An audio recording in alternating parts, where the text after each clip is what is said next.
Good day, class. I am Second Lieutenant Cloyd C Catan, your instructor for M16A1 rifle, disassembly, assembly, and naming of parts. Before we're going to tackle the subject, let me remind you of the 4 cardinal rules of gun safety. First, consider every weapon as loaded. When you see a weapon, do not touch it when it is not yours, or you are not authorized to use it, or when you do not know how to use it. Second, always trigger finger out. Do not touch the trigger or do not be a trigger happy. Third, do not point the weapon to anybody or things unless you intend to shoot. Fourth, know your target and what's behind it.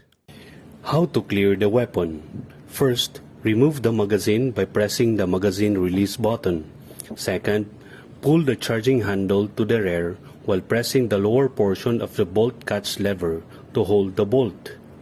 Third, check the chamber if loaded or not. Not loaded. The weapon is clear. Press the bolt catch lever to release the bolt. Put back the magazine.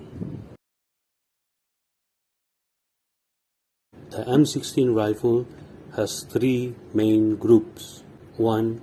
The upper receiver group. 2. The bolt carrier group. 3.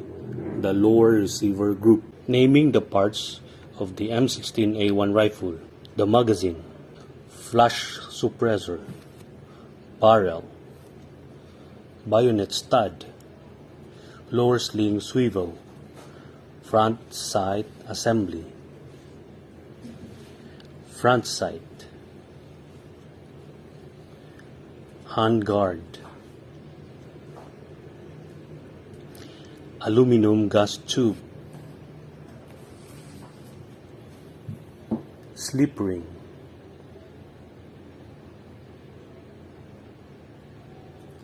carrying handle, rear sight assembly, windage adjustment drum, rear sight,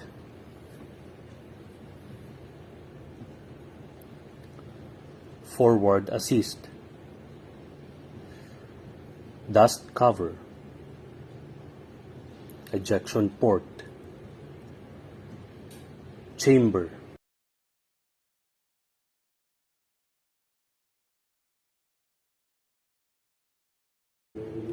hammer, bolt catch lever, selector lever, trigger guard, trigger, pistol grip, magazine well,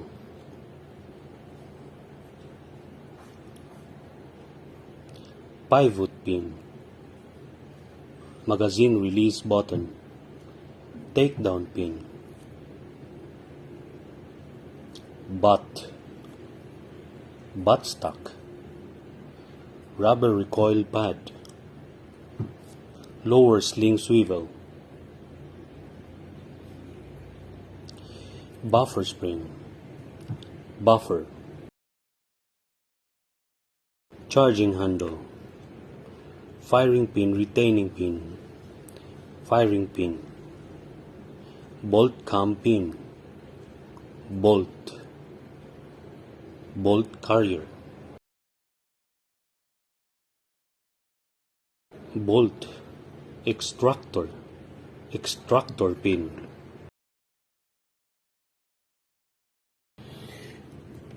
How to disassemble the M16 rifle?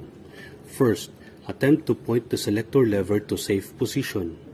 Remove the magazine by pressing the magazine release button. Pull the charging handle to the rear. Push the takedown pin and the pivot pin. Flip the weapon. Pull the takedown pin and the pivot pin. Separate the upper and the lower receiver. Pull the charging handle to get the bolt carrier. Pull the firing pin retaining pin to drop the firing pin. Push down the bolt. Twist the bolt cam pin and drop it. Pull the bolt from the bolt carrier. Push the buffer and press the buffer pin with your thumb. Pull the buffer with the buffer spring from the buttstock. How to assemble the M16 rifle? There is only one rule: the last being removed, the first to be returned. Let's start with the buffer. Get the buffer and insert it inside the buffer spring and insert it inside the buttstock. Get the bolt carrier and the bolt.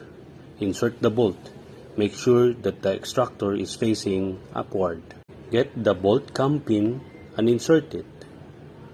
Twist. Pull the bolt. The bolt must be pulled upward. Get the firing pin, insert it, and lock it with your finger. Get the firing retaining pin and insert it.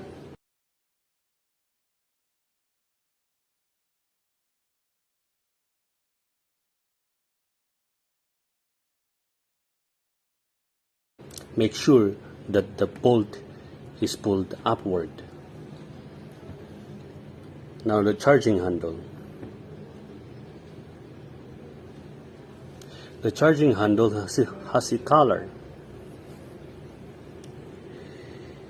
and the upper receiver has a groove for the collar of the charging handle. Insert it inside the groove.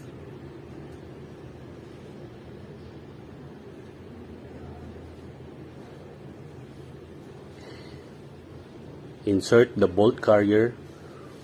Make sure that the bolt is pulled upward. Insert it inside the upper receiver.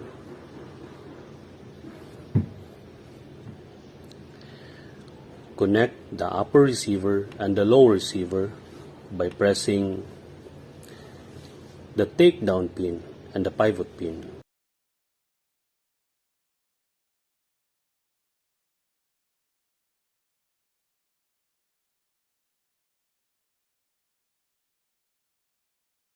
Pull the charging handle to the rear. Put the selector lever to semi position. Squeeze the trigger. Pull the charging handle to the rear again.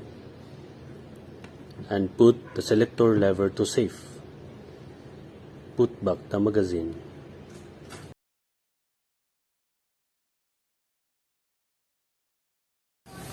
During tactical inspections, you are required to disassemble the M16 in less than 10 seconds.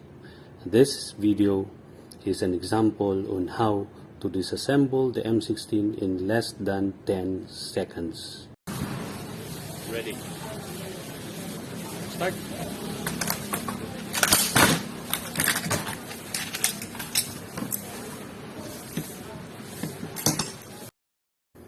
During tactical inspection, you are required to assemble the M16 in less than 20 seconds.